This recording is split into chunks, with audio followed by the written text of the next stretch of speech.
Hello guys, welcome to my video. Guys, nakakalungkot pero kailangan namin iwan ang Pangasinan.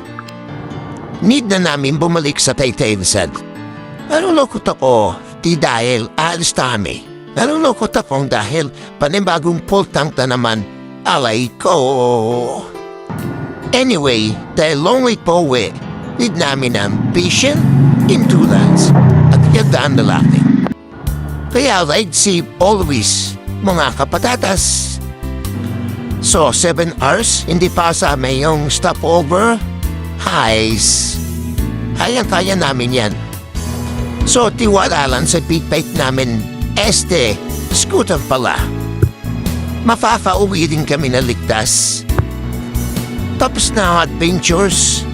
Back to reality naman. Guys, see you in my next video. Thank you for watching.